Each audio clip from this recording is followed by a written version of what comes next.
Hey everyone, it's the Geeky Gamer. A Hat in Time by Gears for Breakfast is my favorite 3D platformer. The fun, quirky characters, the slapping music, the humor, and of course, the amazing gameplay throughout great levels. Hat Kid is such a fun character to play as, with all her acrobatics and a variety of hats with special abilities. But what if we didn't have that? What if many of those abilities were stripped away and replaced with something else? Well, we can experience that on the Steam version of A Hat in Time, thanks to its built-in Steam Workshop support. One of the popular types of mods are those that add new playable characters. Many are just model swaps for Hat Kid, but some have actual gameplay changes. The most popular playable character mod, and the fourth most subscribed to mod on the entire workshop, is Playable Mustache Girl by Argle. That's right, the game's main antagonist made playable, outside that short segment after getting 25 timepieces. An unofficial guide to the mod and some comments claim that it's possible to beat the whole game using this mod alone, but is it true? Let's find out as we determine, can you beat A Hat in Time as Mustache Girl?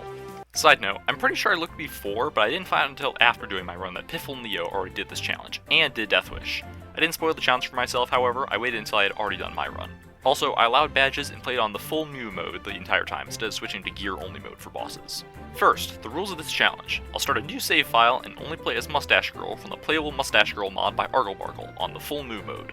While normally she can't be swapped to until after fighting Mafia boss, there's a debug option in the settings allowing us to play as her before even starting the first level. No other mods are allowed, just in case they have any effects on gameplay. I will allow myself to use assist mode if needed to give myself double the health and health regeneration, as that's a base game feature, though I'll mostly use to easily experiment with small tough segments without wasting time in heart pawns. Also, no console commands, come on. With all that out of the way, let's begin. We start with Hat Kid sleeping peacefully in her spaceship, before being rudely awakened by a disembodied announcer voice that is never heard again in the entire game. She walks to the main room of the spaceship, but then Mustache Girl shows up. Hat Kid has no idea what's going on here. Moo says she's come from the future, where Hat Kid gave her a timepiece, and she decided to come back in time to help stop her past self, because that totally won't cause a paradox. Hat Kid is too tired to deal with this right now, and Moo seems to know what's going on, so Hat Kid goes back to bed as we switch control to Mustache Girl.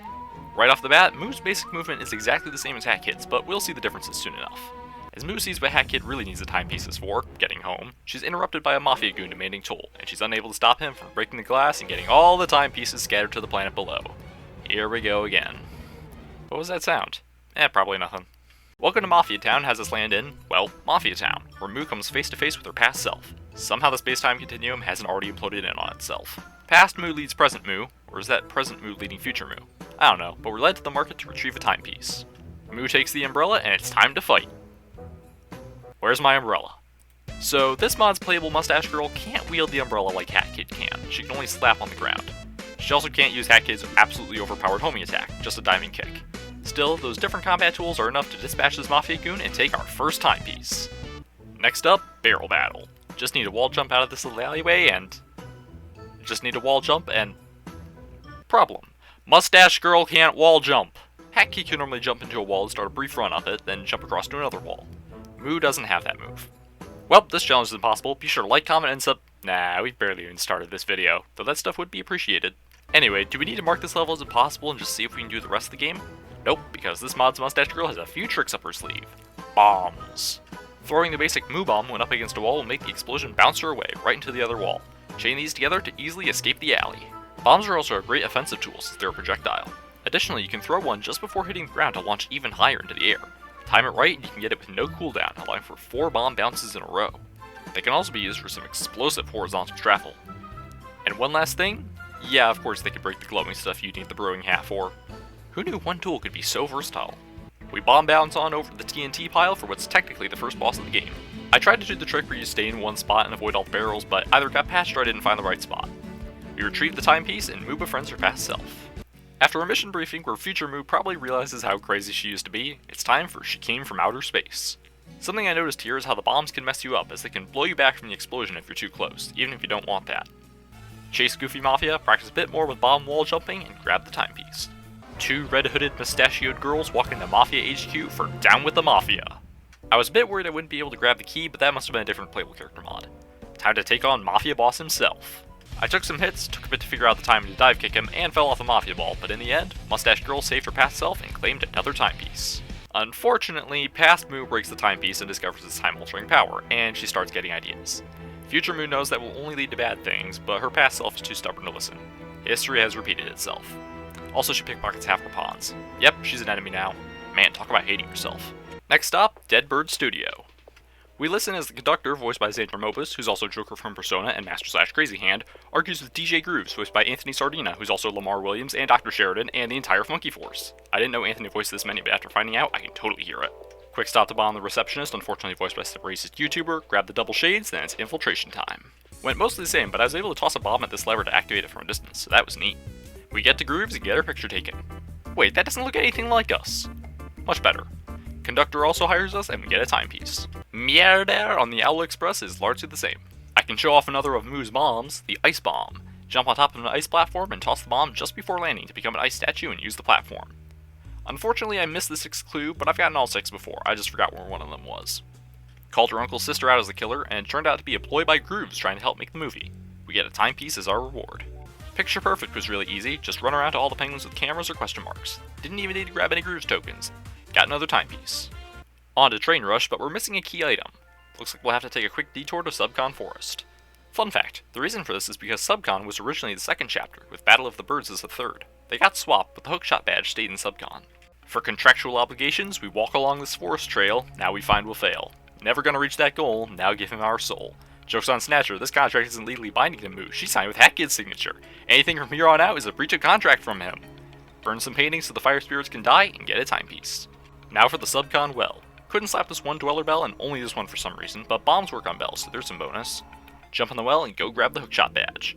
Despite not using the umbrella for combat, we can still use the hookshot to its full potential to climb out of the well and grab another timepiece. Back in Train Rush, we can now pull the hook to start the countdown. It's a pretty easy run at the front, especially grabbing the clocks for extra time. Another timepiece down. The big parade is also easy, just running around and trying not to fall, or stop, or land with their sparklers, or get hit by fireworks. Would this level count as a bullet hell? Anyway, timepiece. The conductor absolutely sweeped this time around. Grooves normally makes more sense as the twist villain, but since this is an alternate timeline, I'll let Conductor have the win and be the bad guy. Grooves calls us and lets us know, so we head back to Deadbird Studio, into the basement. Bomb bounce off this wall to reach the catwalk. I really struggled in the room with the 5 square buttons for no good reason. This bomb bounce between 2 walls was satisfying. Uh-oh, looks like past Moo has been here. Okay, but seriously, why would she tell either director about the power of the timepieces? That never made sense. Oh boy, here's a funky obstacle. I think you're supposed to drop, jump in midair, and dive into the wall for a wall run as Hatkid. It took a few tries, but I managed to bomb bounce off the other platform into the glass, then back to the other platform.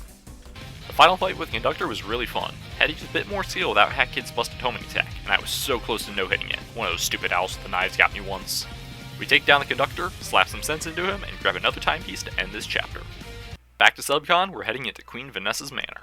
On the way there, I got to this one spot with lots of Dweller platforms, and decided that instead of using the bells, I'd use another type of bomb, the Dweller Bomb. These create a temporary sphere of Dweller energy stuff where they land. You can use them to bomb bounce on Dweller objects, but be warned, as you only get 4 bounces before the cooldown comes up, and it's much trickier than just using the Dweller mask. We reach the manor and head into the cellar. Snatcher's minion says we can't use hats, and with Moo this means no bombs, except the Dweller bombs. We can see where Vanessa chained up her prince before he became Snatcher, then we grab the key and head upstairs. That's right, I'm no baby, I'm not skipping the Vanessa segment, never have, never will. Up in the attic, we say hi to Raz from Psychonauts, then grab her treasure and get out of there. Time to face the most underrated boss fight, the Toilet of Doom. The fight goes mostly the same, but maybe a bit easier thanks to the bombs. I did discover that Dweller bombs don't hurt enemies. The outhouse possessed by Moo's own soul gets plunged regardless, and we claim another timepiece. Just one contract left, mail delivery service. This shouldn't be too bad, right? Although it requires a special kind of hat to use. Mail delivery badge. Upgrades your sprint hat to a mail delivery scooter. Remember to put it on your sprint hat, or it does absolutely nothing. Well, the ability to throw mail is locked to the delivery scooter.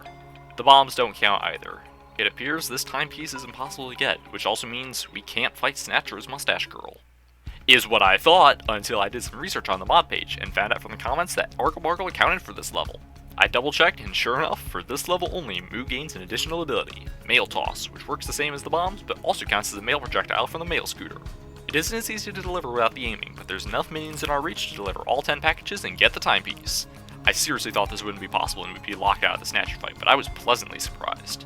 Speaking of which, it's time to face this contract breacher, and your contract has expired. Snatcher steals our bombs and puts one on his head, though it gets covered by Hatkid's hat once the fight starts. The fight goes as normal, since Snatcher can't be homing attacked and Hatkid doesn't get her hats normally. We continue to bamboozle him by forging Hatkid's signature, and we get back Moo's soul which he wrongfully stole, as well as another timepiece to wrap up the chapter. Time to head to Alpine Skyline. The climb to the first zipline is normal, and we get to Goat Village. I bought the no bonk badge, then climbed up to the horn to activate the rest of the zip lines. First peak, the lava cake.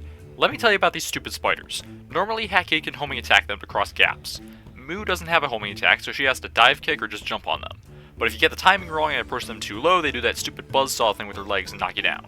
I spent about 5 minutes just trying to get from sizzling lava split to the zipline to Ember Summit. Once there, it was an easy climb to the zipline to the lava cake, and the cake itself was an easy climb to grab our first timepiece in this chapter. Next peak, the birdhouse. Heading up to the serpentine bird horn, I made use of another ability I learned about, wall kicks. No, not like in Mario 64, those won't work. When jumping into a wall, Mustache Girl can use her mid-air dive kick, and when she hits the wall, she'll kick up a bit for some extra height. I used bombs to clear crates and lower bridges on yellow band hills, and made my way to the birdhouse. The badge seller had the Fast Hatter badge, letting me cut down the cooldown on my bombs. Let me tell you, it was satisfying being able to easily take out those pesky Shrom eggs and pompous crows with bombs. Fairly easy to get to the timepiece. Peak 3, the windmill. Getting to Goat Outpost Horn was pretty easy, then I spent a while at Windy Passage trying to take the wrong route, when all I had to do was double jump and wall kick onto the roof of the house, then ice launch to the zipline to Curly Tail Horn Trail. The Lazy Paw gang once again proved why they're the worst enemies in the game as they stole my pawns and bombs. Get your filthy hands off me! Excuse me! Quit it! But I exterminated those pests. The windmill was a pretty easy climb, yet another timepiece. Surprising how the main peaks are easier than the treks to get to them. Twilight Bell is this way. I practiced more with Dweller Bomb bouncing on the Twilight Trail to prepare for the Twilight Bell. Had to be on just the right spot to bounce up to this pillar. Didn't want to try using the Dweller Bombs on this bit, so I just smacked the bell. Zipline to the Twilight Bell and ring it. There's plenty of Dweller Bomb bouncing and tossing bombs to make openings in the purple blocks. The long bridge was surprisingly easy, I had just enough bounces. The portcullis things were a bit tricky to figure out, but they might actually be easier than with that kid's Dweller Mask. Toss a Dweller Bomb at one side to lift it, and walk through the other side. The bombs bouncing you back if you're too close does get annoying after it happens a lot. I found a potentially unintended solution to the platform of 3 bells, then ziplined up to the final platform. I activated the field for the stairs, but couldn't quite nullify the block to grab the timepiece. So, I deactivated the field and Dweller Bomb bounced up the stairs instead. Very satisfying. One more timepiece down. With all the peaks cleared, last up for this chapter is the illness has spread. The spiders at Sizzling Lava Split were annoying again, so I pulled off this cool trick with a bomb bounce into a dive, canceled into a dive kick, held the attack button to automatically grab the hook when I got close enough, unhooked, jumped again, then one last dive and dive canceled to the platform. This is the cool type of attack you can do with Mustache Girl. Climbed Ember Summit and smacked the first flower in the village. Found out in Windy Passage just what the goads do if you get too close. That's a lot of knockback. Another flower down. Back over to Yellow Band Hills for the last one. Nothing really of note there except holy crap does the last flower give you a bullet hell. With all 3 flowers down and the illness gone, the Nomads reward me with one last timepiece to close our Alpine adventure. To wrap up the last few timepieces, we head back to Mafia Town for the Golden Vault. I made a quick detour for a hollow sticker that showed up, and had to blow 400 pawns on the compass badge to find it, then ran around and collected the 4 gold tickets to open the vault. Easy timepiece. Next up, heating up Mafia Town. Good thing Goofy Mafia seems to have poor eyesight, or he would have mistaken our Moo for past Moo, who actually turned on the lava faucets. Run and jump around to all the faucets and give them all a good smack to turn them off. I got hit by this bullcrap burning fish. Up to the HQ for our reward. Thanks guys, but could you make the statues actually look like your hero next time? With 24 timepieces, there's just one non-riff, non-DLC level left, cheating the race. I bet you think this is impossible. We don't have the time stop hat, which the game considers to be required. We can't use a scooter badge, heck we don't have the sprint hat at all. We aren't fast enough to even use the cannon trick. It seems we're at a roadblock. But I found a video on Reddit where u/hat4hours beat this level as Hat Kid, but without any hats. Through some crazy belly slide surfing, they managed to get to the finish just in the nick of time without any hat abilities. And because Mustache Girl shares Hat Kid's base moveset, and no Hat Kid exclusive moves were used, this is theoretically possible as Mustache Girl. I'm not skilled enough to pull it off, but I did try the railing slide, and it looks like it's possible. Then, after the filming for this video, I found that another small YouTuber, Piffle Neo, also attempted this challenge back in 2023. They tried beating this one by using some crazy momentum with the ice bomb, but couldn't get it. In their follow-up, they found out about a glitch where opening the chest on the docks just before the Mafia goon on the rocket reaches the finish causes him to freeze, allowing you to waltz on over without a care. And then I found some videos from Stare and Seb and Starfall Dolls on YouTube, who both beat the level as Moo without the chest cheat, thanks to some ice bomb momentum and statue sliding. So it's safe to say that cheating the race is possible as Mustache Girl, which is crazy considering the game tells you that you need the time stop hat. But again, I've got a skill issue and can't do it. I just used the console to pause updates for everything else except me and walked on over to the timepiece. I know I said no console commands, but others have proved it's possible, I just can't do it, so I made an exception. Just in case cheating the race wasn't actually possible, I blew up the barrels and crates and hopped into the gallery time rift for an extra timepiece. Some bomb wall jumps led to a close land on a spinning platform. Bombs easily blew up the crates. Oh boy, more spiders. I just jumped on one then dove to the platform. bit more bomb wall jumping, and this extra timepiece is ours. After collecting the 25th timepiece, Past Moo breaks into the spaceship to steal all the ones we have. The playable Moo in this short segment is actually a different playable character. She doesn't get any of the abilities of the modded Moo. No bombs, no dive kick, no slap, she can't even climb ladders. Also, don't switch to a different character during this scene. You can't get back to the vanilla Moo. I reset so I wouldn't break anything. Past Moo opens the vault and uses our collection of timepieces to turn the planet into a fiery hellscape with her own castle. Future Moo has no choice now. She has to stop her past self and set things right. Again. Up in the attic, there's one last ability check to make sure we have everything we need for the final level. Dweller Mask, we've got Dweller Bombs. Ice Hat, the Ice Bomb caused a bit of a soft lock on this platform, which scared me that our journey might end here, but I was able to use a normal Moo Bomb to bomb bounce into the button and hit it. Brewing Hat, how about bombs? With the gate down, we can enter Time's End for the finale. Everyone's here to be judged for crimes they haven't committed. Probably. Okay, some of them should probably be here. The conductor isn't too happy about this. Oh, whoever they are, I'm not gonna be judged by some mustached, heartless, hood-wearing, Hey! statue-posing, Oh wait, castle-dwelling, yeah, that's not me. ticket-giving, Say the line, conductor! picnic! Man, this game is funny when nobody recognizes our playable Moo. Anyway, time to enter the castle for one last platforming gauntlet. Surprisingly, Moo can smack the fire mad crows just fine. When I was low on health, the bombs came in handy to clear out the crows. Did quite a bit of dweller bomb bouncing in the second section and easily got past the giant dweller wall. The usually pesky express owls felt easier to take out with the bombs. Other than what I just mentioned, the whole level was pretty much the same, just pure platforming. We finally made it. Past Moo's throne room. Everything has come down to this, taking down the person she used to be. Past Moo lets us go, but we don't give up here. We run up and get smacked. She's made this world where there will be no more bad guys, but future Moo knows now that this way of doing things isn't right, and she won't stand for this. Time for Moo to teach her past self a lesson. Phase 1 is a bit different without Hackid's home attack, as I made more use of bombs and dive kicks to try clearing the gap before she teleports away. That flying attack of hers was kinda just impossible to hit her during. This fight seems like it's going nowhere, and then... She can get lost! the Mafia comes to back us up. And the conductor, the goats, Snatcher, the moon penguins, cooking cat, Snatcher's minions, the express owls, everyone. Everyone's here to help future Moo, something that's never happened to her before. She's been doing everything alone for so long, and now she really sees the true character of the people she once branded as all villains. Meanwhile, past Moo can't believe this. This ends now! And now, the real final battle for time begins.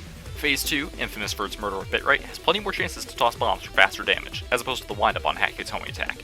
They're especially useful during the laser attacks. I was so close to hitting her with a bomb during the part where she fires lasers and teleports if you get too close, which leads into the Mafia Ball segment. The Mafia Ball and Shield segments went about the same, and I got down to 1 HP for a good bit of the fight, but stayed alive. Got this neat double hit that led into Past Moo's giant laser spin, as I stood with only 1 HP. As Past Moo's giant laser kills some of the onlookers, the Mafia realize they can help by killing each other to give future Moo heart pawns. The others follow suit, the conductor and DJ Grooves, the Mad Crows, even the worst enemies in the game, the Lazy Paw Gang. They all support future Moo, and trust her to set things right and save them all. Snatcher may say they don't need a hero, but I'm sure he's glad to have one right now. That feeling of trust, and the infinite heart pawns, is what gives Mustache Girl the power to finish this once and for all their sakes, to take down her past self, and to truly be the Justice! Phase 3 is practically just a formality, as the fight has already been won. Just one last rush with infinite healing to take down the last of Past Moo's health. Another cool double hit, and whether that was one last slap or a bomb to the face, she's down for the count. With the chaos calming down, future Moo checks on her past self, and slaps some sense into her. Then, she grabs the ball of timepieces and sets everything back to normal, as we prove that it is possible to beat a hat in time as Mustache Girl.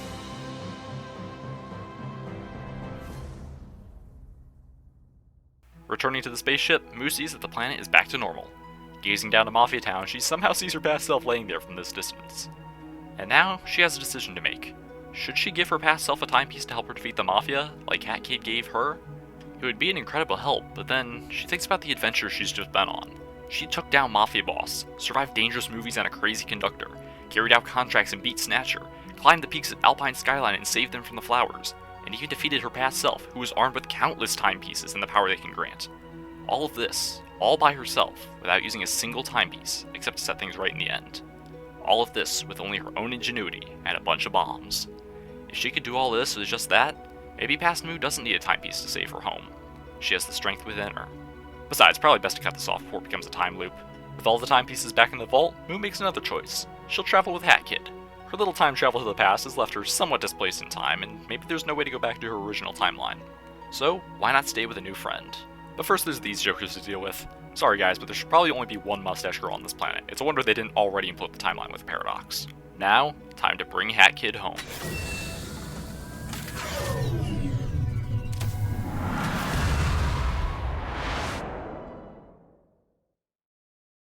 Wait, what do you mean we didn't get all the timepieces? We didn't even get half the ones that fell to the planet? Alright, back it up, because this challenge isn't over yet. We found that we can beat the game as Mustache Girl, but there's even more to this game. There's DLC, time rifts, and DLC time rifts. We'll set sail on the SS Literally Can't Sink for the Arctic cruise, explore the underground urban infrastructure of Yakuza Metro, and platform through time rifts both abstract and made of memories. Nice place you got here, kiddo. What's up? No, we are not doing Death Wish. I've never even tried it normally. I'm not doing the hard mode as a character it wasn't designed for before playing it vanilla. Just Arctic Cruise, Yakuza Metro, and the time rifts. Be sure to subscribe so you don't miss part 2, where we'll see, can you complete a Hat in Time as Mustache Girl? I'm the Geeky Gamer. See ya!